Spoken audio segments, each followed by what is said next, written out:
તો મહેસાણામાં નસબંધીના મુદ્દે બબાલ જોવા મળ્યો, જે કાંડને લઈ હવે વીએચપીનું મોટું નિવેદન સામે આવ્યું છે।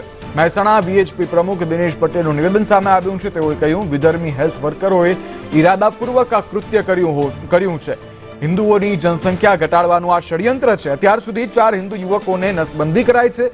બંને વિધર્મી હેલ્થ વર્કરને સસ્પેન્ડ કરવા માટેની માંગ છે। ત્યારે ગુજરાત સરકાર સમગ્ર કેસને લઈ તપાસ કરાવે તેવી માંગ વીએચપી દ્વારા કરવામાં આવી રહી છે। ત્યારે વિધર્મી હેલ્થ વર્કરો દ્વારા કેટલી નસબંધી કરી છે તેની પણ તપાસ કરવા માટે માંગ કરી છે વીએચપી દ્વારા। ત્યારે તાત્કાલિક આંકડાકીય માહિતી સામે લાવવા માટેની પણ માંગ જોવા મળી રહી છે।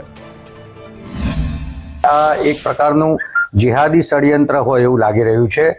અત્યારે હાલ જે વિધર્મી હેલ્થ વર્કરો હતા એમના દ્વારા જે 4 હિન્દુ બંધુઓનું એમની ઈરાદાપૂર્વક નસબંધી કરાવી હોય એવું લાગી રહ્યું છે। જનરલી નસબંધી ઓપરેશનમાં એમની પત્ની પરિવારની મંજૂરી લેવામાં આવતી હોય છે। દર્દીઓની કાઉન્સેલિંગ પણ કરવામાં આવતું હોય છે, પણ આવા કિસ્સામાં કોઈ દર્દીઓનું એવું કાઉન્સેલિંગ કરવામાં આવ્યું નથી। અને આ બંને વિધર્મી જે હેલ્થ વર્કરો છે એમના દ્વારા આવા અસંખ્ય હિન્દુઓ બંધુઓ જે છે એમની નસબંધી કરાવી અને એક પ્રકારનું એવું લાગી રહ્યું છે કે હિન્દુઓની જે જનસંખ્યા છે એ જનસંખ્યા ઘટાડવા માટેનું ષડયંત્ર કરતા હોય એવું લાગી રહ્યું છે।